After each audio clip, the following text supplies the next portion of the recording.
Vu c'est juste mensuel, les vidéos c'est juste tous les jours. Ouais c'est juste tous les jours. Juste milieu. Regarde ça tous les jours. Juste milieu. Désolé pour mon manque de répartie. Je sais même pas ce que je débite. C'est dur la géopolitique. Ou un peu comme ma... République. Ma République, non? C'est dur la République quand même, non? Ouais? Non? Ah non, c'est mou, non? Ouais, les mecs se font chier, on dirait un peu. Ouais, c'est un peu mou. Enfin, ça dépend dans quel pays. Ouais. Bah, j'y connais pas grand chose, moi. Et c'est quoi une démocratie déjà?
Ça tourne en boucle comme BFM, t'existes plus comme REM, tout est en grève comme RER, ça capte partout comme France Inter. Faut pas croire tout ce qu'on dit à la télévision. Merci YouTube pour la liberté d'expression. C'est la vérité absolue, de l'info et de l'actu. T'as un doute sur le contenu, check les sources ou le nombre de vues. C'est la vérité absolue, de l'info et de l'actu. T'as un doute sur le contenu, check les sources ou le nombre de vues. Calme-toi Dimitri, la force tranquille, ça tape dans le mille. De midi à minuit, t'es comme les mensonges comme des quilles. Depuis qu'il y a des séances publiques, je veux plus au cirque mais à l'hémicycle. Scandale politique et médiatique, pour rien rater il faut que tu cliques. Mec c'est Rémi, le meilleur du pire en ligne de mire. Aucun parti pris, que des avis bien réfléchis. J'ai encore bourré comme un Polac, donc je pensais voir Laurent Ournac. Je crois que je suis toujours à côté de la plaque, mais en politique je sais qui est le crack. Ouais je sais qui est le crack. Juste milieu. Je crois que je sais qui est le crack. Ça lit des kilomètres de presse pour faire un résumé express. Ça charbonne comme un chinois avec la qualité d'un bavarois. On sera en retraite après notre mort, on sera bouffé par l'inflation. Dans le doute je vais voter Voldemort pour les prochaines élections. Passe de la country à la drill sans transition. C'est pas une bonne idée de me confier cette mission. Si t'aimes pas, dégoûte pas les autres. C'est pas moi qui le dis, moi je suis le roi des pauvres. Pour réfléchir, j'ai qu'un euro, mais au moins je tomberai pas dans la fraude. Je le prononcerai Lichesmittel, comme Angela Merkel. Désolé, je fais ce que je peux, je trouve ma répartie chez Lidl. Des enquêtes exceptionnelles, pas de langue de bois et de l'humour. La revue c'est juste mensuel, les vidéos c'est juste tous les jours. Ouais c'est juste tous les jours. Juste milieu. Regarde ça tous les jours. Juste milieu. Désolé pour mon manque de répartie. Je sais même pas ce que je débite. C'est dur la géopolitique. Ou un peu comme ma... République. Ma République, non? C'est dur la République quand même, non? Ouais? Non? Ah non, c'est mou, non? Ouais, les mecs se font chier, on dirait un peu. Ouais, c'est un peu mou. Enfin, ça dépend dans quel pays. Ouais. J'y connais pas grand-chose, moi. Et c'est quoi une démocratie déjà?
Ça tourne en boucle comme BFM, t'existes plus comme REM, tout est en grève comme RER, ça capte partout comme France Inter. Faut pas croire tout ce qu'on dit à la télévision. Merci YouTube pour la liberté d'expression. Sur la vérité absolue, de l'info et de l'actu. T'as un doute sur le contenu, check les sources ou le nombre de vues. Sur la vérité absolue, de l'info et de l'actu. T'as un doute sur le contenu, check les sources ou le nombre de vues. Calme-toi Dimitri, la force tranquille, ça tape dans le mille. De midi à minuit, t'es comme les mensonges comme des quilles. Depuis qu'il y a des séances publiques, je veux plus au cirque mais à l'hémicycle. Scandale politique et médiatique, pour rien rater il faut que tu cliques. Mec c'est Rémi, le meilleur du pire en ligne de mire. Aucun parti pris, que des avis bien réfléchis. J'ai encore bourré comme un Polac, donc je pensais voir Laurent Ournac. Je crois que je suis toujours à côté de la plaque, mais en politique c'est qui est le crack. Ouais je sais qui est le crack. Juste milieu. Je crois que c'est qui est le crack. Salit des kilomètres de presse pour faire un résumé express. Ça charbonne comme un chinois avec la qualité d'un bavarois. On sera en retraite après notre mort, on sera bouffé par l'inflation. Dans le doute je vais voter Voldemort pour les prochaines élections. Passe de la country à la drill sans transition. C'est pas une bonne idée de me confier cette mission. Si t'aimes pas, dégoûte pas les autres. C'est pas moi qui le dis, moi je suis le roi des pauvres. Pour réfléchir, j'ai qu'un euro, non, moi je tomberai pas dans la fraude. Je le prononce Mittel, comme Angela Merkel. Désolé, je fais ce que je peux, je trouve ma répartie chez Lidl. Des enquêtes exceptionnelles, pas de langue de bois et de l'humour. La revue c'est juste mensuel, les vidéos c'est juste tous les jours. Ouais, c'est juste tous les jours. Juste milieu. Regarde ça tous les jours. Juste milieu. Désolé pour mon manque de répartie. Je sais même pas ce que je débite. C'est dur la géopolitique. Ou un peu comme ma République. Ma République, non? C'est dur la République quand même, non? Ouais? Non? Ah non, c'est mou, non? Ouais, les mecs se font chier, on dirait un peu. Ouais, c'est un peu mou. Enfin, ça dépend dans quel pays. Ouais. J'y connais pas grand-chose, moi. Et c'est quoi une démocratie, déjà?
Ça tourne en boucle comme BFM, t'existes plus comme REM. Tout est en grève comme RER, ça capte partout comme France Inter.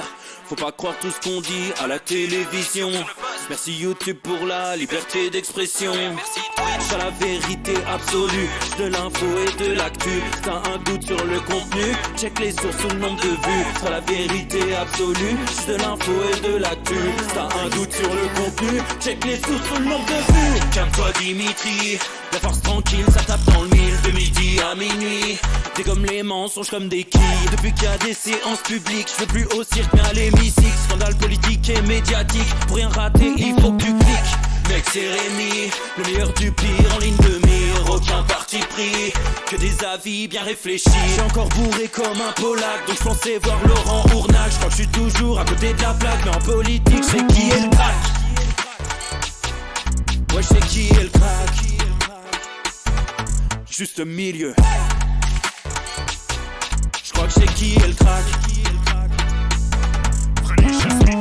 Ça lit des kilomètres de presse pour faire un résumé express. Ça charbonne comme un chinois avec la qualité d'un bavarois. On sera en retraite après notre mort, on sera bouffé par l'un. Messieurs, dames, bien le bonjour, bienvenue. Il est l'heure du Juste Bistrot, 16h46, le décalage horaire bien sûr.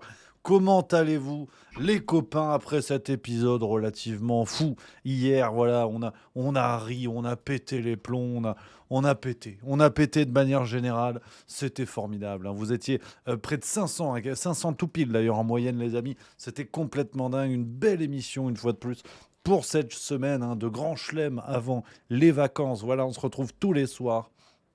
Et après, c'est les vacances jusqu'au 7 août. Voilà, après, alors, moi, je ne suis pas là. D'autres gens travaillent et peut-être que si vous les incitez, si vous dites voilà, on rêve de votre corps, on rêve de ton corps, en l'occurrence, je ne donnerai pas de prénom bien sûr, vous pouvez dire dans le chat, il peut y avoir quelqu'un sur Twitch, ça changera l'univers, ça va aérer un petit peu, on en a marre de ma gueule, on en a marre. Donc voilà, maintenant vous faites ce que vous voulez, je dis juste qu'il n'y a que moi qui ne suis pas là. Voilà les amis, quel plaisir de vous retrouver, là, c'est vrai, Gaëtan du 44 qui dit hier, c'était la roue libre au bistrot, ah ouais, j'ai dit. J'étais un peu énervé, mais j'étais content. J'avais envie de dire des choses. J'ai dit des choses. Voilà, c'est comme ça, c'est ma liberté. Ça suffit maintenant. Et à tout moment, ça peut recommencer. C'est ça qui est surprenant. Parce que c'est vrai que on a encore des sujets là. J'aimerais bien, hein, franchement, j'aimerais bien faire attention, mais c'est vrai que, en même temps, les sujets sont quand même énervés en ce moment. Les sujets sont énervés, mais voilà, on va peut-être garder son sang-froid aujourd'hui, mais hier, ça a fait du bien. Hein, ça fait du bien par où ça passe, voilà. Hein, comme disait Marlène Schiappa à l'époque. Donc voilà, aujourd'hui, on a beaucoup de choses. Les médias en roue libre, complètement en roue libre. Médias en roue libre, on a quoi? On a... alors, il va falloir parler de la sécheresse. Hein, parce que là, il fait dégueulasse dans toute la France. C'est encore plus humide que dans ce slibard de Roselyne Bachelot. Et c'est la sécheresse. Mais c'est marrant parce que c'était la sécheresse la semaine dernière. Il parlait de ça tous les jours. Tu vois, les gens allaient manger des glaces parce qu'il fait chaud. Donc, il te disait, ça y est, on va mourir. Et là, apparemment, on va plus mourir. Donc, une sécheresse, si vous voulez, qui dure 3 jours... Une fois de plus, vous connaissez la ligne de la maison. Hein. L'idée, c'est pas de dire il n'y a absolument pas de sécheresse. C'est pas non plus de dire attention, on va tous mourir. Mais faut peut-être équilibrer un petit peu les choses, quoi. Donc, on va parler de ça. On a Sandrine Rousseau, elle va manger aussi. Attention, on a un risque de 8 sur 10 sur l'échelle de la sulfateuse. Ah ouais. Je pense que je peux m'énerver à ce moment-là. C'est pas impossible. Elle a encore sorti une dinguerie. Macron, qui continue, hein, en toute souplesse. Voilà, un passage de sa déclaration de Nouméa et d'hier qui a retenu mon attention parce qu'on est dans le thème depuis une semaine. On va parler aussi de l'histoire d'Obama. Alors ça, c'est complètement fou. Barack Obama, ancien président des États-Unis. C'est bizarre. Voilà, je vais vous dire les faits. Hein, les médias américains en parlent. Donc, je veux dire, c'est officiel. Et je ne sais pas trop quoi vous dire, mais c'est très curieux ce qui s'est passé aux États-Unis. Voilà un peu, les amis, le menu du jour. Installez-vous confortablement. Voilà, bonjour à tous les copains. Tout le monde est là, ça fait plaisir. Il y a Dolphy Lalimas, il y a Socrate, chat bleu. Ça fait plaisir. Ah, tu vois, il a tenté, mais en fait, je suis malin parce qu'il a dit non, LFI n'a pas appelé à voter Macron top départ. Tu vois, parce que ça, c'est la formule magique. T'as Sésame, ouvre-toi, ou la huppe, Barbatruc. Tiens, j'ai vu un gros minet. Et non, LFI n'a pas appelé à voter Macron. C'est les formules magiques. Moi, ça me fait évoluer. Je deviens absolument con, absolument zinzin. Mais voilà, c'est comme ça. Tu vois. Donc, bien tenté, mais je suis en maîtrise. Je suis rentré, je me suis vengé sur mon vélo. Je suis aérodynamique. Ah, je suis aérodynamique. Vraiment, la tub d'Iron Man, tu vois, c'est profilé, ça va vite. Ça va très, très vite dans l'air. C'est mon modèle. C'est mon modèle. Donc, voilà un petit peu les copains pour commencer, voilà, en guise d'introduction. C'est une expression, bien sûr. On va parler aussi de cette histoire de coup d'état policier. Voilà, c'est aussi le sujet. Voilà, je me le note dans. Voilà, j'ai un petit script parce que je suis quelqu'un de sérieux. Je suis un élève studieux. Voilà. Donc on va parler de tout ça et on va y aller maintenant avec Sandrine Rousseau. Voilà, on prend pas la facilité. On y va plein gaz. C'est marrant parce que je vous vois les amis. Ça vous a marqué hier. J'étais en roue libre, ça vous a marqué. Je sens que certains sont encore en slibard. Euh, Il y a, il y a- il y a, Dilou Terror, hier ton instant grognon en fin de stream était d'une beauté sans nom, j'ai eu une demi-cocotte. Je connaissais pas l'expression cocotte, c'est par rapport à la bite. Non, voilà. Non. Je sais pas si non, mais peut-être. Euh, voilà, il y a Sonia Calino qui dit blouson boulot pour les anciens de l'île aux enfants. Ah ouais, mais là, on est sur le siècle dernier. Hein. Là, moi, j'étais pas au rendez-vous. Attention, hein. Attention. Voilà, note ready pour Villepou. La roue libration de Twitch pour Roumain Duris. Non, mais il y a le replay, ça va arriver sur Juste Milieu de VOD, vous inquiétez pas. Neonium 7, tu roules sur quoi comme vélo, Rémi? C'est le Vandrizel. Attends, faut que je te dise, parce que ils ont encore changé la gamme. C'est le Vandrizel fourche carbone, mais de la série de 2020, si je dis pas de conneries. Je vais le retrouver, je vais te le retrouver, ça va. Cadre aluminium, bien évidemment, parce que je suis un sac à merde. Donc moi, un cadre carbone, ça sert à rien. Je te le dis tout de suite. Alors il y en a un, mais il est en bleu. Moi, il est pas en bleu, le mien. C'est un vélo de route. Hein. Il est bleu et vert, moi. Voilà. Donc là, on est sur des informations. On commence voilà, sur de l'info très importante. Mais il faut en parler aussi. Parce que j'aime ça. J'aime la bicyclette. Non, mais il n'y a plus, tu vois. C'est l'ancienne gamme chez Decathlon, ils l'ont changé. Maintenant, c'est le tout noir, l'équivalent, qui est joli aussi, qui est joli comme tout. Ouais, voilà, Neonium 7, on parle un petit peu vélo. On est d'accord que le carbone, ça sert à rien. Bah, sur des bons coureurs, sur des petits gabarits, ça doit aller, mais moi, même normalement, il me faudrait cadre béton armé, normalement. Et voilà, Babouin Forceur qui dit bleu et vert, ils vont plus vite, ça c'est vrai. Alors, ça saute pas aux yeux, hein, mais voilà. Donc voilà les amis. Et tout ça en Ultegra. Voilà, équipé en Ultegra, petit détail technique, évidemment. Donc, Sandrine Rousseau, on va attaquer dans le sujet. Sandrine Rousseau, qui vous a encore sorti des dingueries. Alors, on va radoter, hein, je vais vous redire ce que je vous dis à chaque fois, mais ça atteint un niveau, sincèrement. Elle commence vraiment à me faire de la peine, en fait. C'est, Jean-Marie La Pen. Tu vois, vraiment, je vais l'appeler Marine La Pen. Voilà, je vais l'appeler comme ça parce qu'on n'en peut plus. Voilà ce qu'elle nous a sorti. Voilà, j'avais pas configuré, forcément, vous voyez pas mon écran. Hein, on ne se refait pas. C'est aujourd'hui, hein, 25 juillet à 12h37, hein, parce qu'elle ne s'arrête jamais de dire de la merde. On dirait vraiment une mauvaise diarrhée, quoi. Ça ne s'arrête jamais. La consommation de viande est une des causes de ce qui se passe en Algérie, Espagne, Grèce, Chine, Arizona et partout. Se prendre en photo tout sourire avec un morceau de viande, aujourd'hui, c'est cracher à la figure de celles et ceux qui fuient, brûlent, meurent de chaleur. On a définitivement quitté le monde normal. Hein. Sandrine Rousseau joue officiellement à la bouffonne de service. Je dis bien joue. Et c'est pour ça que je ne l'insulte pas personnellement, parce qu'elle fait exprès de dire de telles bêtises pour focaliser l'attention. Politiquement, si vous voulez, Sandrine Rousseau, c'est une sorte d'adolescente rebelle qui a un t-shirt Evanescence et un panneau sens interdit sur sa porte, et où elle fait tout pour attirer l'attention en faisant semblant d'être détachée, tu sais. Elle est à table. Non, mais de toute façon, moi, j'aime pas les petits pois, putain. Pas de futur pour nos gosses. Tu vois, tu dis, ouais, mais arrête, Samantha. Enfin, si t'aimes pas tes petits pois, tu les mets sur le côté de ton assiette, tu vois. Et Sandrine Rousseau, c'est ça. Elle dit n'importe quoi. Et elle l'avait avoué, hein, rappelez-vous-le, la semaine dernière, elle avait avoué que c'était l'effet wake up, hein. Elle avait dit il faut marquer les esprits, en fait. Tu dis n'importe quoi, les gens réagissent à ce que tu dis, parce que bah, forcément, t'es quand même, au départ, t'es député, je veux dire. Hein, t'es pas en asile psychiatrique, enfin pas encore. Et donc les gens s'intéressent à ce que tu dis pour t'expliquer que c'est n'importe quoi et que tu desserres ta cause. Et en fait, au moins, elle est contente parce qu'on a parlé de toi, on a parlé de ce dont tu parles. Mais le pire chez cette dame, c'est que à la limite, si dans sa bêtise la plus sordide, elle était de bonne foi. Sauf que regardez cette photo de Sandrine Rousseau, on était en juin 2021. Ben, c'est du jambon dans l'assiette, Sandrine. C'est du jambon de Parme, me semble-t-il. Alors après, je suis pas le plus aiguisé en charcuterie, mais c'est du jambon en tout cas. Hein, je parle dans l'assiette. En face, c'est Jean-Luc Mélenchon. Oui, voilà, c'est pas évident. Voilà. Parce que si tu connais pas, voilà. Et là, le monsieur un peu stressé, c'est Éric Coquerel. Et en face, je crois que c'est Aurélien Taché. Ben, c'est un bout de viande, ça. Si je dis pas de bêtises, c'est de la viande.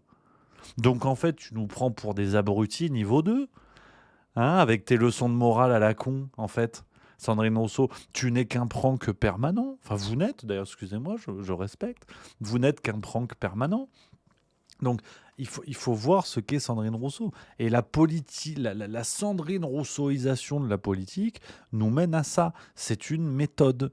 Jouer aux imbéciles, le happening permanent, donc dire n'importe quoi pour qu'on parle de vous, c'est du marketing, hein. En bien ou en mal, l'important c'est qu'on parle de vous. Ces gens-là font du marketing. Sachez bien, hein, chers amis écolos, les plus convaincus, vous qui connaissez la nature, tu vois, qui aimez la forêt, qui aimez les abeilles, qui aimez les animaux, qui aimez les arbres, qui aimez les poissons, hein, les vrais écolos, tu vois. Vous allez crever la gueule ouverte avec des gens comme ça au pouvoir. Je préfère vous le dire tout de suite, hein. C'est Thomas Porte, voilà, merci. À Skolo Fensru, je disais une connerie. C'est Thomas Porte, merci beaucoup. Ça veut dire quoi? Mais tu sais, c'est dans la cité de la peur. Ah ouais? Ouais, Skål och Fensru. Il répétait après moi. Non, tu l'as pas? Et il demande une Skål, enfin la bière, bref. Et l'autre il répétait un petit nom là, ce débile. Skål och Fensru. Mec, alors là, on a l'expert cinéma, voilà, qu'on peut retrouver. Pardon, vas-y, travaille. Allez, je bosse là. J'en peux plus, j'en ai marre. Je suis une célébrité, sortez-moi de là. Voilà, c'était Edouard, que vous pouvez retrouver sur Juste Culture. Voilà, quand il a pas sa camisole de force, c'est sympa ce qu'il fait.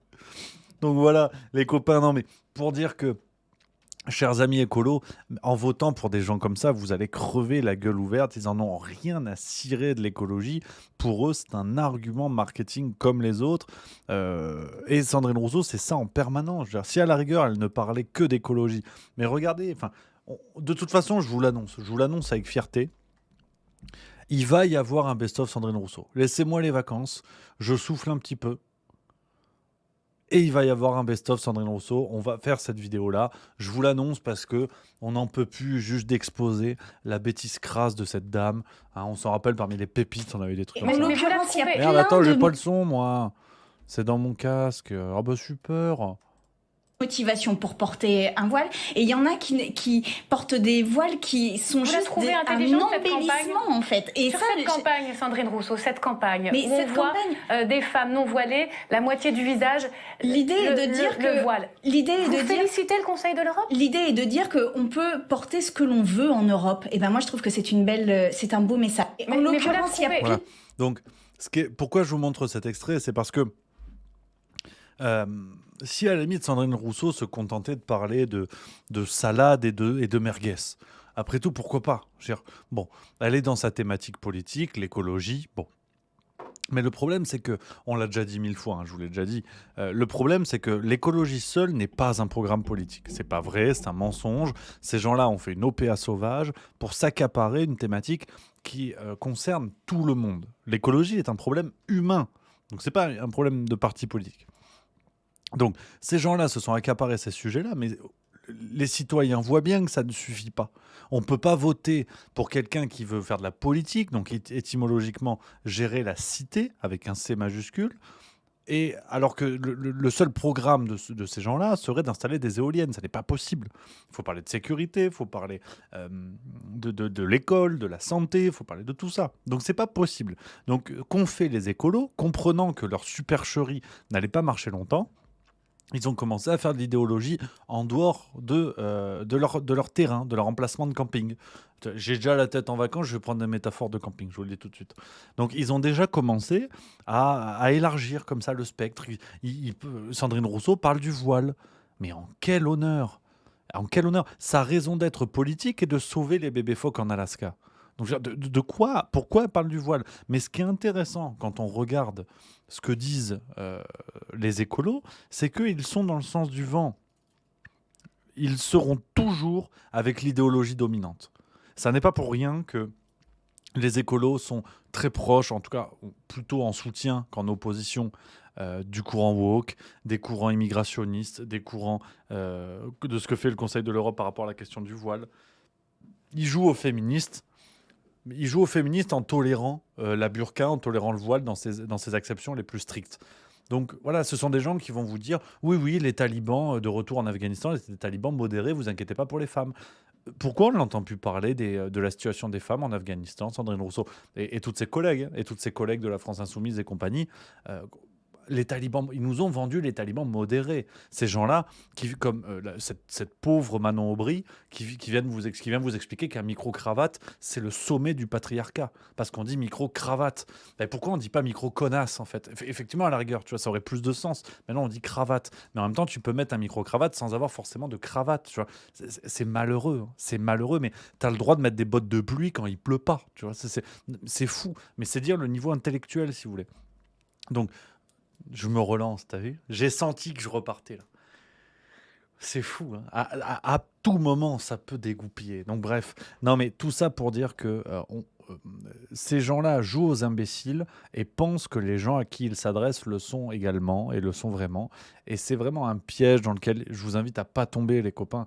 Et à la fois à ne pas tomber dans le piège inverse qui est de dire « Ah ouais, vous tapez sur les écolos, alors vous êtes anti-écolo. » Non. Ces gens-là sont des imbéciles qui nuisent à leur cause. Est-ce que vous pensez sincèrement que Sandrine Rousseau sauve la planète? Et pour revenir à son tweet, parce qu'effectivement, on parle de ça, en plus, le tweet, mais c'est... au-delà d'être imbécile, en plus, enfin, je veux dire, c'est Harry Potter, quoi. En plus, c'est de la science-fiction. Si on le lit au premier degré, hein, la consommation de viande est une des causes de ce qui se passe partout. Voilà, au moins, c'est facile. Dans ces pays-là, hein, donc partout. Donc se prendre en photo à côté d'un bout de viande, hein, c'est cracher la figure de celles et ceux qui fuient, brûlent et meurent de chaleur. Donc il y a des gens sur Terre qui brûlent de chaleur. Voilà. Tiens, prends ça, Jeanne d'Arc, tu vois. Ça, non mais ça me rend dingo. Ça me rend dingo.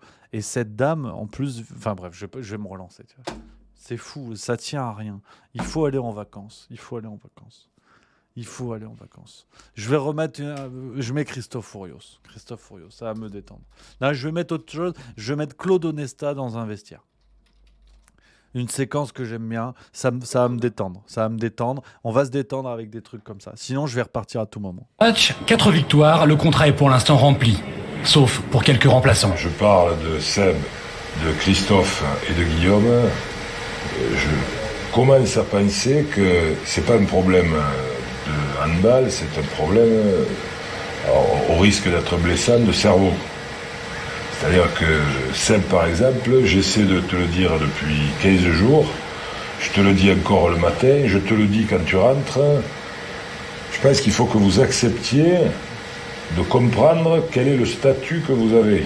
Alors, on peut espérer que ça soit un statut transitoire, mais pour le moment, vous êtes là pour rentrer 10 minutes, voire peut-être 15 minutes, et assurer dans le temps où vous êtes là une espèce d'équilibre du jeu qui ne mette pas en péril ce qui a été fait précédemment.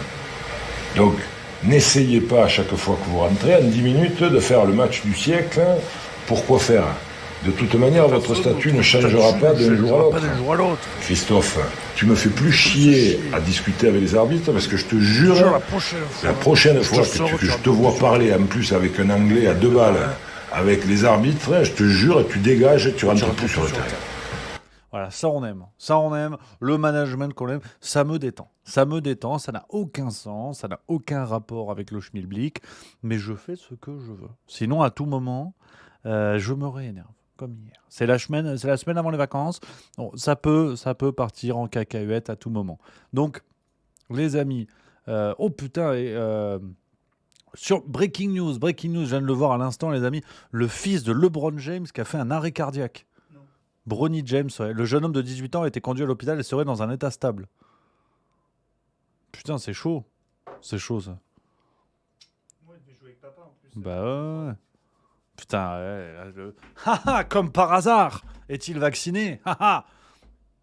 D'abord, il se rétablit. Après, on fait les polémiques. On lui souhaite bon rétablissement, comme à tout le monde, qui ont des problèmes de toute façon, de manière générale. Bon rétablissement à tout le monde. Voilà, même ceux qui n'ont rien, faites attention à vous. Voilà. C'est nerveux, lui. Petit te bien. Oh, je vais vous le piquer. On va aller boire une mousse. Eh, champion, un peu de choix. Oh, elle va être longue cette semaine. Oh, ça va être... Vendredi, je suis en slip. C'est clair, c'est dit. Voilà. Les amis, donc Sandrine Rousseau, ça c'est fait. Check, allez, on range dans le carton connasse. Emmanuel Macron, on ouvre le carton connard. Tu vois, parité femmes-hommes, c'est ça qui est important. Emmanuel Macron, c'est une séquence sur laquelle je voulais revenir avec vous parce que elle est dans la veine. Hein. Elle est dans la veine de ce qu'on se dit depuis un paquet de jours maintenant sur cette installation petit à petit. Vous savez, ce fameux portefeuille d'identité numérique. Je vous en ai parlé. Voilà, il y a cette initiative populaire. Je vous invite à relayer, les amis, vous le savez. Mais ça s'installe petit à petit. Je lis un petit peu le chat, il y a des choses assez formidables. Au calme, Millflower qui nous dit « Pète-moi le cul, Manu ». Voilà, sûrement un sort d'Harry Potter, peut-être. « Pète-moi le cul, Manu ». Qui est un sort où ça augmente ta feuille d'impôt, je ne sais pas. Mais il y a eu ce passage dans sa déclaration. Alors, allez, prenez sur vous. On va en parler parce que là encore, seuls les plus aveugles ne pourront pas voir cela, ou en tout cas les aveugles volontaires. Et ça, c'est ça le pire. Nous l'avons évoqué dans les débats, vous nous en avez parfois parlé, c'est la question des réseaux sociaux. Beaucoup de ces jeunes se sont donné rendez-vous, ont organisé ces émeutes, ont parfois fait des concours par certains réseaux. Et donc on doit réussir là aussi, d'abord à mieux protéger nos enfants et nos jeunes adolescents des écrans. On a passé plusieurs textes, il faut maintenant les appliquer. Et on doit, de manière partenariale avec ces plateformes, réussir à très vite retirer les contenus quand ils appellent à la violence, mais trouver en quelque sorte un ordre public numérique qui permette de prévenir ces débordements. Voilà, donc le mot est lâché. Donc cette interview d'Emmanuel Macron hier, le 24 juillet, interviewé par Nathanaël de Rinxin pour France 2 et Jacques Legros. Alors, on me dit dans l'oreillette qu'il faut désormais dire Jacques, la personne horizontalement contrariée, parce que Jacques Legros, ce serait grossophobe. Et donc, Emmanuel Macron qui a lâché ce passage-là, qui est fondamental. On est sur en tout cas, ce qu'on dénonce sur Juste Milieu, et beaucoup d'autres le faisaient depuis bien avant, qu'on soit bien d'accord. Mais on est clairement sur voilà, cet ordre numérique, cet ordre public numérique. Comme vous avez l'ordre public, le maintien de l'ordre public dans la rue, il y aura désormais la même chose sur Internet. Donc, les alertes continuent, elles sont sous nos yeux. Aujourd'hui, tout se joue sous nos yeux et il faut être extrêmement prudent. Et au bout d'un moment, il ne faudra pas jouer les surpris. On est un petit peu dans ce qu'on se disait hier, les amis. Vous savez, quand on parlait de Julien Pain et tout ça, de finalement, ceux à qui on attribue la responsabilité de nos mots, MAUX, alors que ces gens-là ne sont que des outils qui arrivent après l'installation d'une grande tendance. Ce qui a été, par exemple, le Covid-19. C'est pas né du jour au lendemain. Et Julien Pain n'a été qu'un outil dans de la mise en place de cette mécanique de société-là. Et avec ce qui arrive sur le portefeuille d'identité numérique, c'est pareil. Ça va arriver. On a même des dates. La Commission européenne vous dit que ça sera prêt pour 2025. Donc, au bout d'un moment, ceux qui peuvent soutenir que tout cela n'est que du pipi de chat, hein, et que roupie de Sansonnette, ça va être compliqué.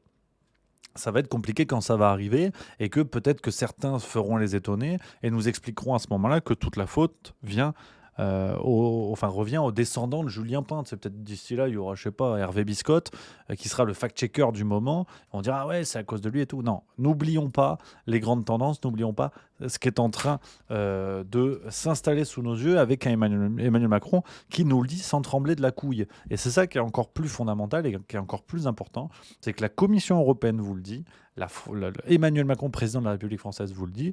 Donc c'est clair, on va vers cette installation-là, cette fusion définitive des pires facettes du capitalisme et du communisme à la chinoise. Enfin, en tout cas, de la gestion à la chinoise. Est-ce qu'on peut parler de communisme? Ce serait un autre débat.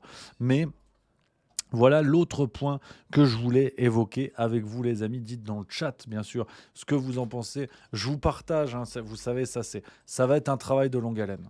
Il y a Van Halen, ça c'est le rock'n'roll, Ray Allen, le basket. Là, ça va être longue haleine. Ça va être longue haleine. Je compte sur vous, hein, cette initiative populaire, les amis. Partagez-la sur les réseaux sociaux. Vous pouvez, tous les lundis à 8h, hop, tu partages. Parce qu'en fait, on en a jusqu'à 2025. Donc là, c'est une course de fond dans laquelle on s'engage pour avertir le plus de personnes possible, et notamment en vue des échéances politiques qui vont arriver.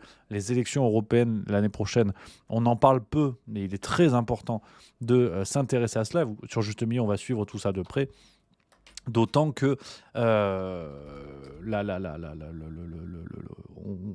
question de se faire emmancher ne se pose pas, c'est surtout de comment on va se faire emmancher avec un niveau européen où de plus en plus tout cela saute aux yeux, hein. C'est une séquence qui tourne aussi pas mal sur les réseaux sociaux, qui date de peu de temps. Giorgia Meloni, hein, Florent Philippot notamment, en a parlé. Giorgia Meloni, vous avez peut-être vu passer ça, qui a déclaré, je crois que c'était hier ou avant-hier, qui a déclaré que l'Italie et l'Europe ont besoin de l'immigration. Donc pour quelqu'un qui s'était fait élire sur la promesse de la fermeture des frontières, ça gêne un peu. Ça gêne un petit peu. Donc tout ça pour vous dire qu'il faut avoir cette prudence.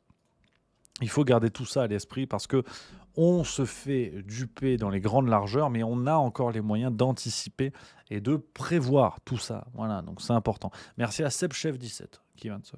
Le 10e mois. Le 10e mois. Il y a Bobzer23. C'est vrai que c'est une question, il faut la prendre en compte. Voilà. Bobzer23 qui nous dit « Le truc, c'est que je ne vois pas comment les choses pourraient changer. » Et c'est vrai. Et c'est vrai que, cher ami, comme ça, là tout de suite, effectivement, ça paraît compliqué. Parce que déjà, il faut abandonner une chose, à mon avis. Il faut abandonner l'illusion du changement immédiat. C'est-à-dire que l'escroquerie intellectuelle qui veut que on va prendre le temps de poser cette question. Parce que c'est vrai que c'est intéressant. On vit dans un monde où vous avez des ignares et des imbéciles comme Greta Thunberg ou Sandrine Rousseau qui vous vendent l'idée que si vous faites du vélo, quelque part vous sauvez la planète. On est entré à une époque où l'hubris de l'être humain a atteint des sommets et où l'humain se croit tellement puissant et tellement central dans son cosmos, donc, comme disaient les Grecs, qu'il a l'illusion de l'action immédiate et l'illusion de la toute-puissance. C'est-à-dire que l'homme a oublié qu'il n'était rien, qu'il n'était qu'un nain sur les épaules des géants.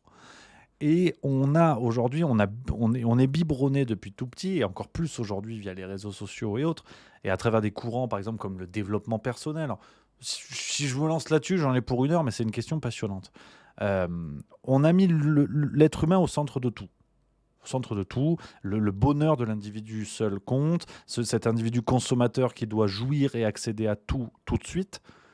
Donc, et ça aussi dans un rapport à son environnement, et même à l'environnement, la protection de l'environnement, on vend un modèle aux êtres humains où s'ils agissent par eux-mêmes, c'est-à-dire en absence totale de toute collaboration, en déniant totalement leur appartenance à l'humanité, on dit aux individus, si vous faites du vélo, si vous mangez bio, si vous achetez du coton équitable et je ne sais quelle autre fadaise, vous allez changer le monde, vous allez sauver la planète. Cette expression, il faut la prendre pour ce que c'est. Il faut vraiment l'assumer. C'est-à-dire qu'aujourd'hui, on dit aux gens, vous allez sauver la planète. c'est cette identité-là comme centre et comme moteur de tout. Et ça peut aller aussi dans d'autres domaines. Par exemple, pour la petite parenthèse, à mon avis, la logique est la même, mais quand vous brandissez, à l'époque, au moment des attentats, malheureusement, on disait « je suis Charlie », non, tu n'es pas Charlie. On est précisément dans ce que je vous dis, c'est-à-dire l'illusion d'une identité au centre de l'action, au centre de tout, de manière spatio-temporelle, de manière individuelle, de manière égotique, tout ce que vous voulez. C'est-à-dire que le « je suis Charlie », c'était cette illusion-là. Non, ceux qui sont morts, ça n'est pas toi. Tu n'es pas Charlie, tu es Jean-Jacques, tu es Sylvie, tu es Nadine, mais tu n'es pas Charlie. Et ces gens-là qui mettaient en photo de profil Facebook « Je suis Charlie » s'offraient à peu de coups la conviction qu'ils agissaient. Alors que en face d'eux se dressaient des grandes tendances, qui est celle du terrorisme, qui est celle d'un islam radical qui rejetait la caricature du prophète, qui est celle de balles qui sont entrées dans la peau de dessinateurs qui sont morts. Tu es tout sauf acteur. Les gens qui ont fait ça et qui ont mis ça en avant étaient tout sauf acteurs de tout ça. Donc, pour revenir à ce que je vous disais, c'est la même chose aujourd'hui. C'est qu'on vend un modèle aux individus où ils sont tout le temps, où leur identité est tout le temps au centre de tout. Et de fait, l'Ukraine, c'est pareil. On vous dit, vous réduisez votre électricité, vous allez sauver l'Ukraine. C'est absurde. Et on a des symboles aujourd'hui, des expressions toutes faites. On va sauver la planète. La planète Terre a 3 milliards d'années.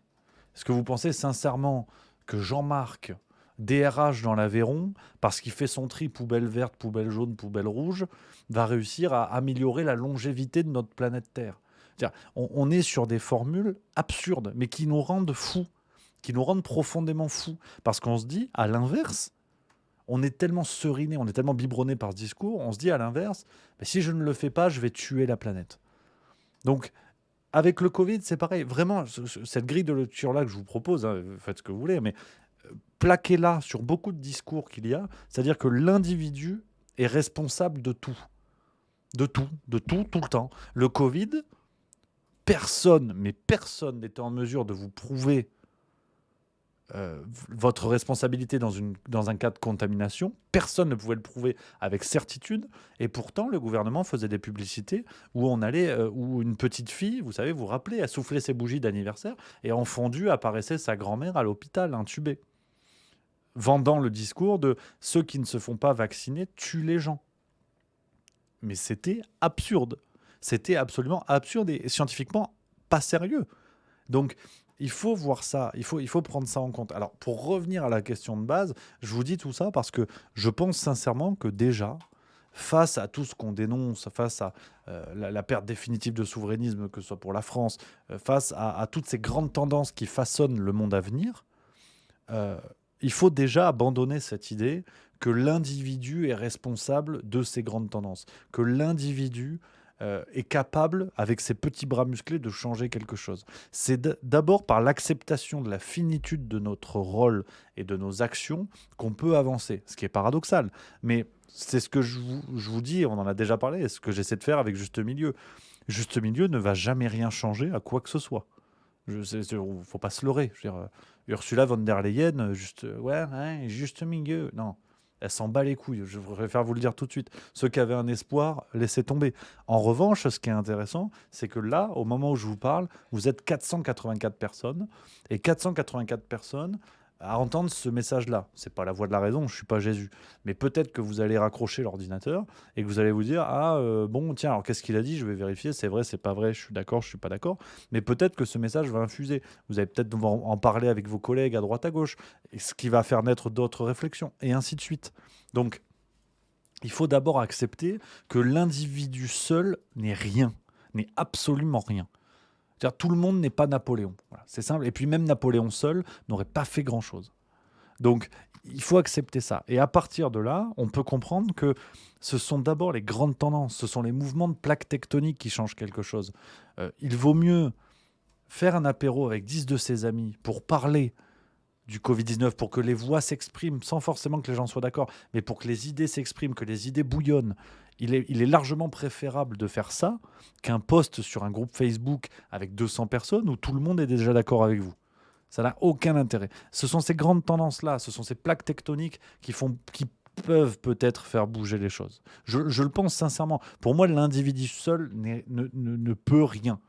Et aujourd'hui, on entre dans ce monde-là où on vend justement ce modèle mensonger et trompeur d'un individu capable, d'un individu unique, d'un surhomme, du fameux surhomme qui est l'aboutissement visé par le transhumanisme.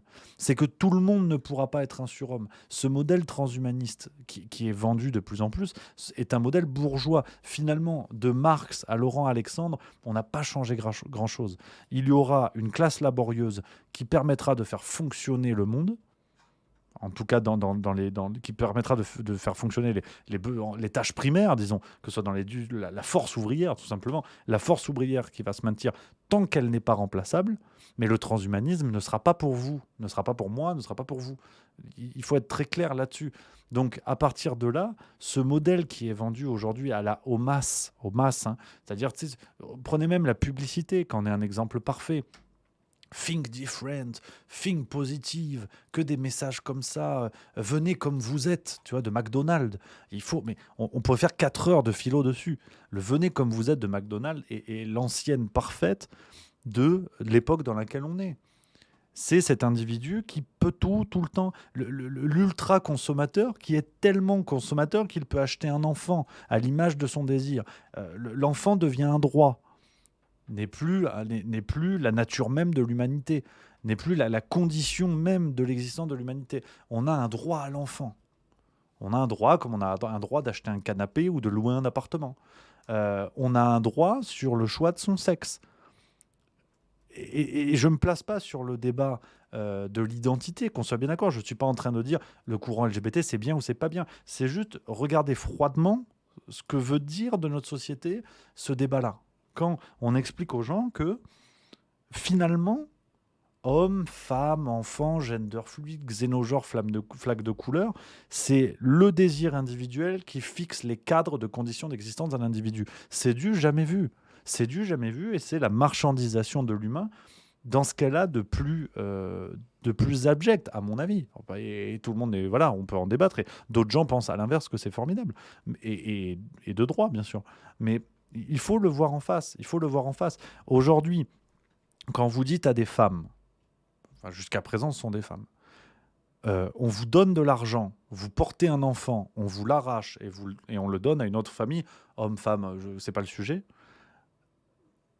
Ça s'appelle une marchandisation du corps. On est d'accord, on n'est pas d'accord, on est pour, on est contre. Après, il y a l'idéologie qui prend le pas, mais c'est une marchandisation du corps. Demain, on vous dit, voilà, vous vendez un rein, contre un rein, on vous donne 10 000 €, c'est une marchandisation du corps. Après, vous en pensez ce que vous voulez, mais c'est de l'emballage idéologique. Donc ça, il faut le regarder pour ce que c'est. Et à partir du moment où on accepte ça, ou en tout cas, on l'accepte pour ce que c'est, on plaque une grille d'idéologie ensuite, selon ce que chacun va en penser ou autre, mais si vous voulez, je croirais à ce discours humaniste qui explique que non, c'est pas du tout une marchandisation du corps. Je croirais à cet humanisme-là le jour où les bourgeoises porteront les enfants des prolétaires. Malheureusement, je suis de plus en plus marxiste, je vous le dis. Je croirais à ce discours humaniste-là, il est possible que les femmes choisissent librement de porter des enfants, d'accord, mais que les bourgeoises portent les enfants des prolétaires. Et là, on discutera. Parce qu'en attendant, les ventres qui sont loués à l'autre bout du monde, généralement, ce sont rarement des extra-bourgeoises. Ce sont rarement des riches. Donc, en cela, je suis sincèrement de gauche. Sur ces questions, vraiment, alors, je divague, mais je vous l'ai dit, c'est les vacances. Je suis en roue libre, je fais ce que je veux. Je divague complètement. En cela, tout ce qu'on disait, même depuis l'écologie, j'ai vu Stelf5 qui est venu me chatouiller comme d'habitude, mais ça fait plaisir. Je pense qu'il y a un fil rouge. On parlait de l'écologie, effectivement, on arrive à ce que je vous dis là, mais ce fil rouge que je vois en tout cas de partout, c'est ce discours de l'individu au centre de tout, et du coup qui n'est plus la mesure de rien, sinon de lui seul, sinon de lui-même. Donc on a un individu qui a tous les droits. Il n'y a plus de résonance en masse, il n'y a plus de réflexion. Comment dire ? Ce sont les réflexions par couche de population qui feront peur au pouvoir en place.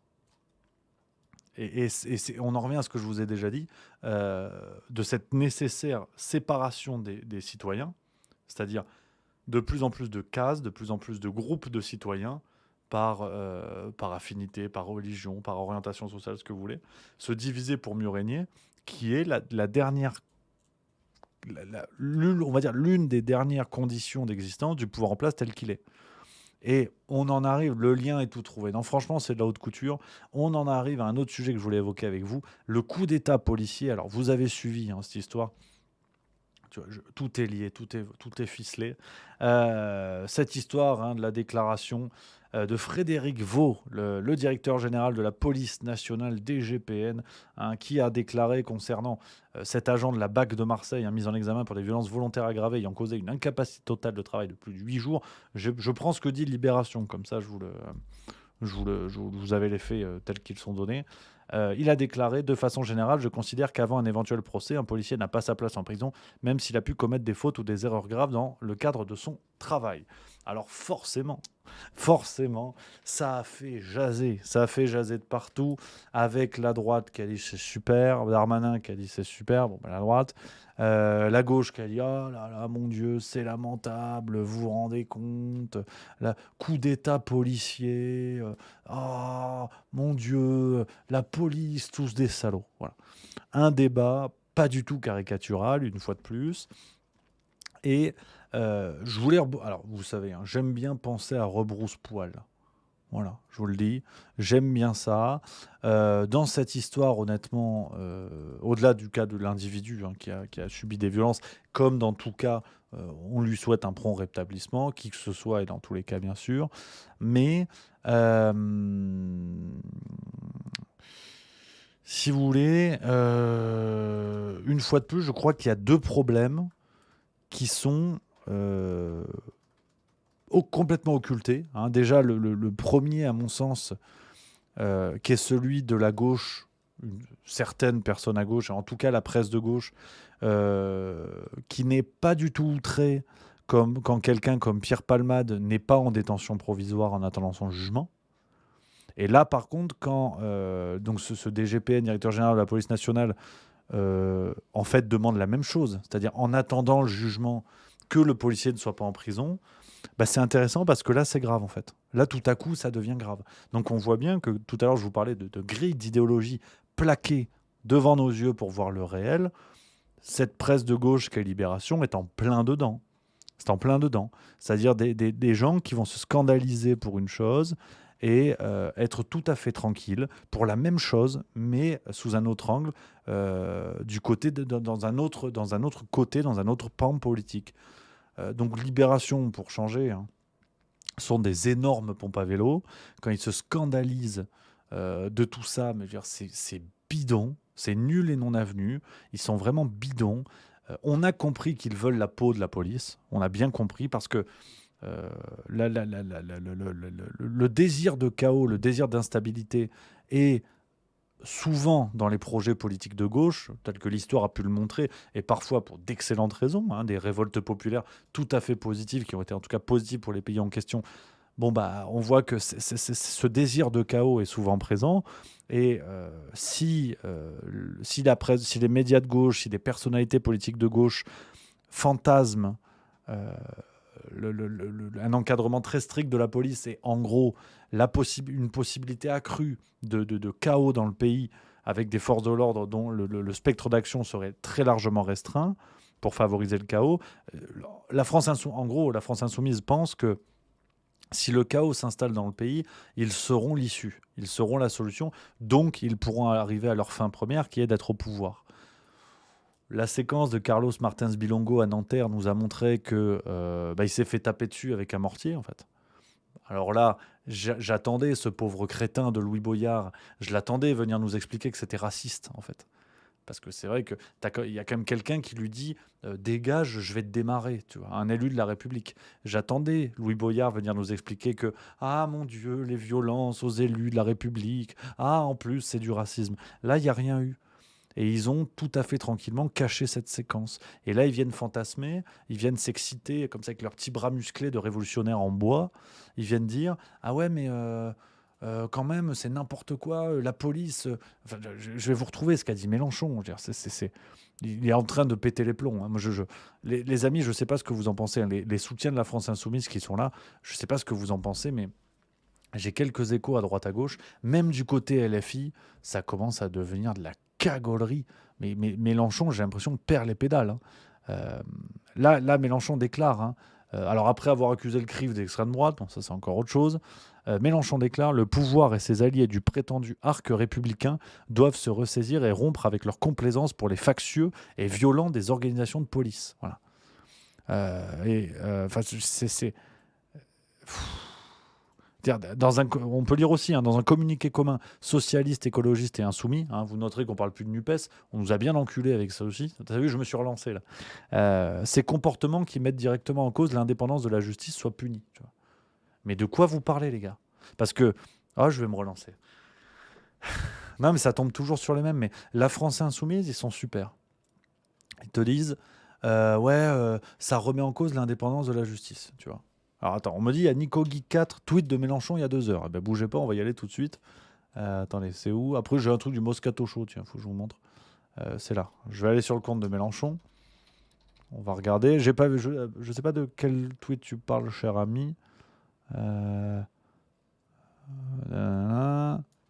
Bon là, Elisabeth Borne, là, elle apporte son soutien à des factieux, la peur est mauvaise conseillère. Alors là-dessus, je peux peut-être le rejoindre, on va y venir. Alors, il s'en prend aussi à Olivier Faure sur l'Espagne. Non, ça, c'est les trucs d'hier. Voilà. Il faut rétablir l'ordre républicain. Voilà. Donc, la France insoumise, certains de la France insoumise, on fait toujours pareil, sont des escrocs, mais d'un niveau... il y aurait eu une émission spéciale sans aucun doute pour ceux qui suivaient. Parce que la France insoumise, quand vous avez Frédéric Vaux qui dit ouais, effectivement, un policier, tant qu'il n'est pas jugé, il n'a pas à être en prison, tu vois. Là, les mecs te disent en fait, c'est une catastrophe parce que ça remet en cause l'indépendance de la justice. Donc, en gros, ça usurpe, ça outrepasse le rôle de la justice dans le pays. Tiens, petite devinette. Quel est le parti politique, quand l'un de ses membres bien connus a mis des torgnoles à sa gonzesse, quel est le parti politique qui nous a dit on va faire une enquête interne, on va faire une enquête interne, outrepassant la nécessaire enquête de la justice? Quel est ce parti? C'est qui? C'est un parti d'affreux putschistes? C'est un parti d'affreux factieux? C'est un parti de séditieux? C'est l'extrême droite? Au bout d'un moment, il faut arrêter de prendre les gens pour des truffes. Donc, avec leur chantage à la con, de voir des factieux partout, ça devient bidon, parce qu'en attendant, il n'y a que des salauds dans nos partis politiques, et ils sont en train de faire une course pour savoir qui est la pire ordure. Chacun se renvoyant la balle au museau. Donc, au bout d'un moment, il faut arrêter les conneries. Donc, je reste tranquille. Ça, c'est pour la France insoumise. Énorme pompe à vélo, énorme gland, qui se moque du monde, avec un Jean-Luc Mélenchon en roue libre, et une presse de gauche qui, de toute façon, soyons clairs, Libération, qui est dans une ligne aujourd'hui, c'est du mai 68 sous nitroglycérine, donc tout le monde s'encule dans la rue, même les gosses, parce qu'en attendant, cette tribune pro-pédophile, elle est toujours sur Libération. Elle date de 2002, mais elle est toujours là. Donc, c'est du mai 68 sous nitroglycérine, avec un fantasme du chaos. Et ces gens-là pensent que quand le chaos adviendra en France, on les applaudira. Eh bien, ils seront pendus les premiers. C'est malheureux. Et nous, et tout le monde aussi, et tout le pays aussi. Il ne faut pas l'oublier non plus. Parce que ce fantasme du chaos ne s'accompagnera pas de l'issue qu'eux espèrent. Ils espèrent foutre le chaos dans le pays, et ensuite récupérer le pouvoir. Ça ne se passera pas comme ça. Et il faut bien qu'ils en prennent la mesure. Mais en attendant, ils détruisent tout. Ils vous expliquent, si vous avez un drapeau bleu, blanc, rouge chez vous, si vous êtes d'extrême droite. Tu vois. On pète tous les pylônes, on pète tous les repères, on pète tous les piliers porteurs qui font notre identité commune. Et après, on est de gauche, on est de droite, on est machin, on est bidule, on s'en branle, c'est pas le sujet. Mais ces gens-là détruisent tout et pensent que de ces cendres-là va naître leur projet politique. Et ça me rend fou. Et ça me rend fou. Tu vois, les vacances arrivent, je lâche les chevaux. Mais il y a des exemples de partout. Donc ça, c'est une chose. La gauche qui profite de tout ça et qui est dans une escroquerie intellectuelle assez lamentable. Bon. Mais deuxième point, et ce qui est très intéressant, à observer, c'est que cette histoire-là, il faut le voir pour ce que c'est. C'est-à-dire que les forces de l'ordre, et ça, c'est pas faute de l'avoir déjà dit, hein, ça, on peut pas m'accuser de me réveiller aujourd'hui, les forces de l'ordre sont la dernière digue massive qui tient le pouvoir en place. Parce que la réforme des retraites, avec des policiers majoritairement mobilisés contre le pouvoir, vous croyez sincèrement que c'est Gabriel Attal qui serait allé péter les gueules ? Vous croyez sincèrement que c'est Rima Abdul Malak qui serait allé lancer le gaz lacrymogène ? Donc, oui, enfin, comment dire ? Et là, a raison, mais tant pis. Vous allez dire que je m'acharne tout le temps sur la France insoumise. Mais la position, pour moi, de la gauche, disons la NUPES, feu la NUPES, la position de la NUPES par rapport aux forces de l'ordre qui sont en train de mettre un gigantesque coup de pression au pouvoir, qui est de dire, mais vous savez quoi ? Si vous continuez à la fois à nous taper dessus et nous demander de couvrir votre destruction du pays, vous savez quoi ? Nous, on va poser les casques. Et là, vous allez vous démerder. C'est l'ultime coup de pression. C'est ça qui tient le pouvoir en place. Sinon, il n'y a pas.